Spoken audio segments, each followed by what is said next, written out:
Halo, selamat siang semuanya. Kembali lagi dengan Ibu Salsya di sini dan kita akan melanjutkan pembelajaran BIPA tingkat 6 kita. Apa kabarnya hari ini? Semuanya sehat dan siap untuk mengikuti pelajaran? Siap, Siap, Bu. Bu. Tentu saja semuanya sudah siap. Baiklah, kita langsung saja mulai kelas kita pada hari ini. Oke, langsung saja kita memulai pelajaran kita, yaitu unit 5 tentang surat undangan. Semuanya boleh membuka bukunya halaman 59. Apa yang ada pada halaman tersebut? Saya tahu, Bu. Oke, Andrew? Macam-macam surat undangan. Ya, betul. Itu adalah gambar dari macam-macam surat undangan. Ibu mau bertanya, apakah di sini ada yang pernah diundang ke suatu acara? Pernah. Saya, Bu. Oke, Matilda pernah diundang. Kemana, Matilda? Pernikahan teman, Bu. Oh, undangan ke sebuah pernikahan. Oh, terus Andrew diundang kemana? Pesta ulang tahun Oh, kolega. Andrew diundangnya ke pesta ulang tahun. Oke, mungkin kita semua pernah diundang ke suatu acara ya, tapi di sini Ibu penasaran apakah kalian pernah menerima surat undangan versi bahasa Indonesia? Saya pernah, Bu. Oh, ternyata Lia pernah diundang dengan menggunakan surat undangan berbahasa Indonesia. Kalau boleh tahu, Lia diundangnya kemana itu? Pernikahan teman. Oh, surat undangan ke pernikahan ternyata. Nah, mari kita kupas lebih lanjut tentang surat undangan ini. Pertama, Ibu akan menjelaskan tentang jenis-jenis surat undangan, lalu kita baru akan terfokus pada satu surat undangan. Oke? Oke. Mari kita lanjutkan pelajarannya. Oke, jadi seperti yang teman-teman lihat di layar, ini adalah pengertian surat undangan. Surat undangan itu adalah surat yang berisi permintaan dan pemberitahuan kepada seseorang atau sebuah instansi, organisasi, dan lain halnya untuk menghadiri suatu acara atau kegiatan. Biasanya surat undangan ini menggunakan kalimat yang singkat, padat, dan jelas. Tujuannya agar orang yang menjadi target undangan itu dapat segera mengerti isinya. Kita masuk ke jenis-jenis surat undangan. Secara umum, surat undangan itu terbagi menjadi dua jenis. Yang pertama, surat undangan resmi, dan yang kedua adalah surat undangan tidak resmi.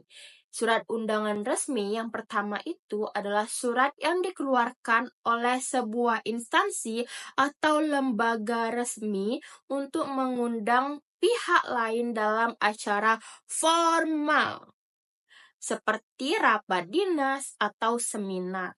Tadi ada yang bilang kalau misalnya pernah diundang ke sebuah seminar menggunakan surat undangan. Nah, itu adalah termasuk contoh dari surat undangan resmi. Apa saja ciri-cirinya? Biasanya surat undangan resmi itu menggunakan satu, kop surat. Yang kedua, dia memiliki nomor surat. Dan ketiga, dia ada perihal. Nah, bahasa yang digunakan dalam surat resmi adalah bahasa baku dan bahasa formal. Ditujukan untuk kepentingan resmi atau kedinasan. Biasanya dilengkapi dengan stempel atau tanda tangan resmi. Nah, bisa dilihat dari bagian-bagian surat undangan yang sudah Ibu tampilkan. Itu adalah bagian-bagian dari surat undangan resmi. Bagian atas itu biasa disebut dengan kop surat atau kepala surat, yang isinya nanti di sebelah pojok kanan atas biasanya ada logo instansi, lalu ada nama dan alamat instansi. Lalu, yang kedua itu ada pembuka surat. Biasanya di pembuka surat itu ada nomor surat, tanggal penerbitan surat, lampiran, perihal, nama, dan alamat penerima. Lalu, Yang ketiga itu adalah isi surat. Kenapa surat itu dikirimkan. Yang keempat ada nama dan tanda tangan oleh pengirim. Lalu yang keenam adalah tebusan. Biasanya di surat resmi itu jika undangan sebuah kegiatan, isinya akan dicantumkan agenda kegiatan seperti hari atau tanggal terjadinya kegiatan atau tempat dilaksanakannya kegiatan. Kita lanjut ke jenis surat yang kedua, yaitu surat undangan tidak resmi.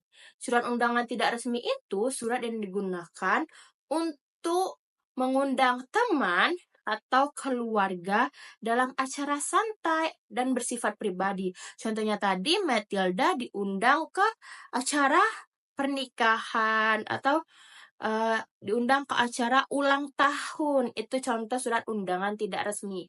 Ciri-cirinya biasanya tidak menggunakan kop surat. Berbahasanya bisa campuran ya, bisa tergantung siapa pengirimnya. Bisa formal atau informal. Lalu format suratnya juga lebih fleksibel ya, tidak ada aturan khusus yang mengikat. Lalu digunakan untuk acara semi formal maupun tidak formal.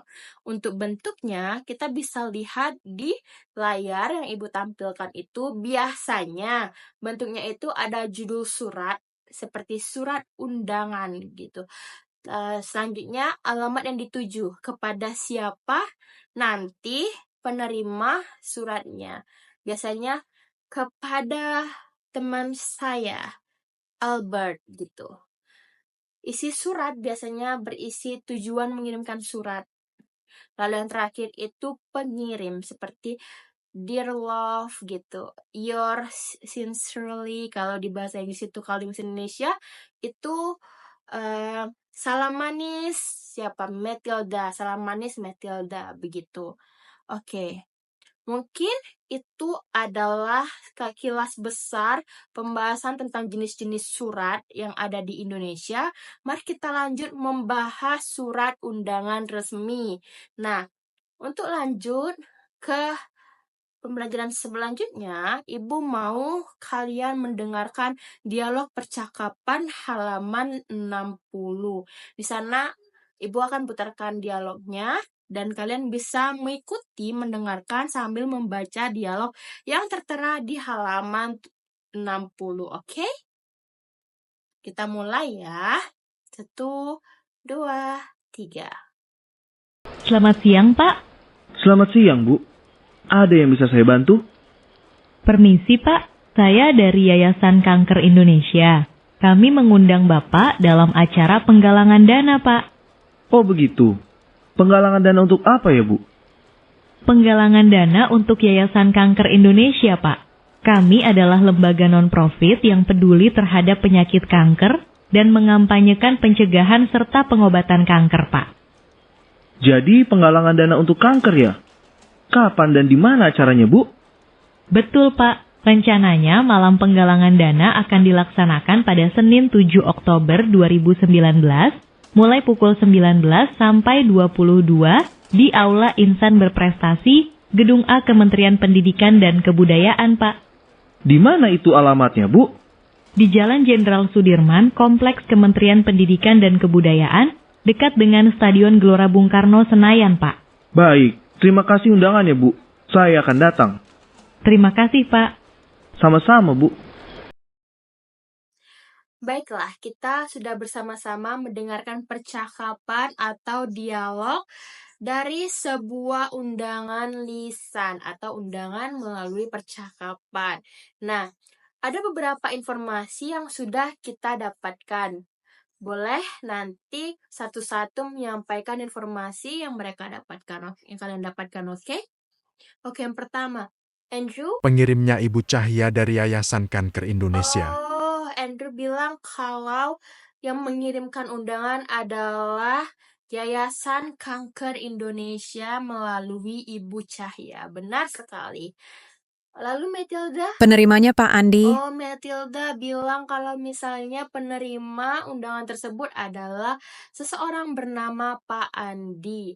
Nah, mungkin selebihnya itu itu bisa kita simpulkan dari percakapan itu bahwa kita mengetahui kapan dilaksanakan penggalangan dana, tempat di mana dilaksanakannya penggalangan dana tersebut, lalu juga alamat tempatnya. Nah, itu tadi adalah contoh menggali informasi dari sebuah undangan. Kita lanjut lagi ke halaman berikutnya, yaitu kegiatan 2 tentang praktik berdialog. Nanti Ibu akan tampilkan percakapannya di layar dan Ibu minta nanti Andrew dan Lia membacakan dialog menyampaikan undangan secara lisan yang ada pada halaman 761. Boleh nanti kalau Ibu bilang mulai, kalian mulai berdialog ya. Baik, 1, 2, 3. Halo, selamat pagi Pak Rudi. Selamat pagi Bu Yulia. Maaf mengganggu Pak, ini ada undangan rapat. Rapat apa? Rapat rencana evaluasi kinerja bulan Juli Pak. Kapan dan di mana rapatnya dilaksanakan? Selasa minggu depan, di kantor cabang Semanggi, Jakarta pukul 10 Pak. Siapa saja yang diundang? Semua pimpinan bagian sumber daya manusia Pak. Oh begitu? Baiklah, saya akan datang. Jangan lupa untuk menyiapkan bahan presentasi Pak. Baiklah. Nah, kita sudah mendengarkan teman-teman kita berdialog tentang mengundang secara lisan. Sudah keren ya teman-temannya, sudah bisa membaca, bukan membaca, tapi melakukan percakapan undangan dengan intonasi yang tepat, pengucapan yang baik sekali. Nah, kita lanjutkan materi kita untuk membuka halaman 62. Di sana sudah tertera sebuah surat undangan resmi dari instansi ya. Nah, Ibu tidak akan langsung meminta kalian untuk menganalisis isi surat, tapi mari kita langsung ke halaman 60. Ini ya, 66. Di situ sudah dijelaskan bagian-bagian atau struktur dari surat resmi tadi. Seperti yang kita bilang, kalian tetap di buku di halaman 62 ya, melihat di contoh suratnya. Ibu akan bacakan strukturnya dari mana yang mana ya. Kita bisa lihat kop suratnya itu bagian atas atau kepala surat ya tadi, yang mulai dari Kementerian Pendidikan dan Kebudayaan. Dan seterusnya yang bagian atas dan logonya itu adalah bagian kop surat. Selanjutnya, ciri-ciri bagiannya itu adalah bagian resmi paling atas yang berisi identitas nama, instansi, dan logo lembaga. Tadi seperti yang sudah Ibu jelaskan ya. Lalu berikutnya kita bisa melihat nomor suratnya. Ada 1541 garing atau garis miring G4 garis miring TU garis miring 2019. Lalu ada tanggal dikeluarkannya surat yaitu 11 Juli 2019. Lalu lampiran 1 lembar. Kenapa lampiran ini opsional? Biasanya lampiran ini memuat berapa lembar surat itu dikirimkan. Lalu kita lanjut ke halaman berikutnya, itu ada perihal. Perihalnya ada undangan pembinaan atau kesamaptaan. Nama alamat suratnya yang terhormat anggota Satuan Pengamanan PPSDK. Nah, selanjutnya coba nih, mau tahu bagian selanjutnya itu ada salam pembuka. Kira-kira yang mana nih salam pembuka? Belum ada yang move atau pindah ke halaman berikutnya ya. Oke, Lia. Bagian mana salam pembukanya, Lia? Oh betul, dengan hormat. Itu merupakan salam pembuka. Biasanya surat pembuka dalam sebuah surat resmi atau surat yang lainnya itu, salam pembuka itu ada yang namanya salam menggunakan Assalamualaikum warahmatullahi wabarakatuh. Ada juga yang dengan hormat, ada yang dengan selamat siang, dan lain sebagainya. Lalu ada tubuh surat. Tubuh surat ini yang paling panjang ya, kalau teman-teman bisa lihat seperti satuan pengamanan internal, bla bla bla bla. Dari paragraf itu tadi, itu bisa disebut dengan isi atau tubuh surat yang memuat informasi penting perihal undangan yang dikirimkan. Lalu yang selanjutnya itu identitas pengirim. Biasanya di bawah itu ada tanda tangan pengirim, yaitu ada Kepala Pusat Pengembangan Strategi dan Diplomasi Kebahasaan.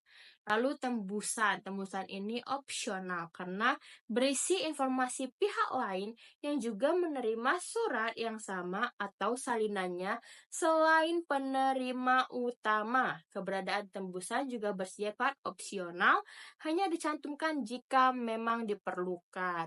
Nah, itu tadi kalau misalnya teman-teman melihat langsung bentuk contohnya. Untuk penjelasan lebih lanjutnya, jika masih penasaran, boleh dibuka dari halaman 66 sampai 67.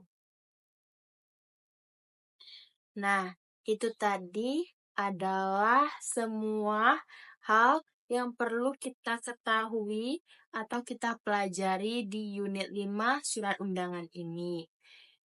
Kilas balik mengenai materi kita adalah kita sudah mengetahui tentang dua jenis surat undangan secara umum, yaitu surat undangan resmi dan surat undangan tidak resmi. Kita juga sudah mempelajari masing-masing struktur dan ciri-ciri dari jenis surat tersebut dan secara detail melihat dan menganalisis isi dari sebuah surat undangan resmi. Kita juga tadi sudah melihat dan melihat teman-teman kita dan berlatih tentang mengundang seseorang secara lisan. Nah, lebih dari itu, apakah ada yang ingin teman-teman tanyakan mengenai surat undangan kali ini? Sebenarnya tidak ada lagi ya. Kalau begitu, mungkin kita cukupkan saja pembelajaran pada hari ini. Untuk tugasnya, Ibu minta kalian membuat sebuah surat undangan resmi. Terserah mau atas instansi apa, atau agenda undangan, atau acara apa.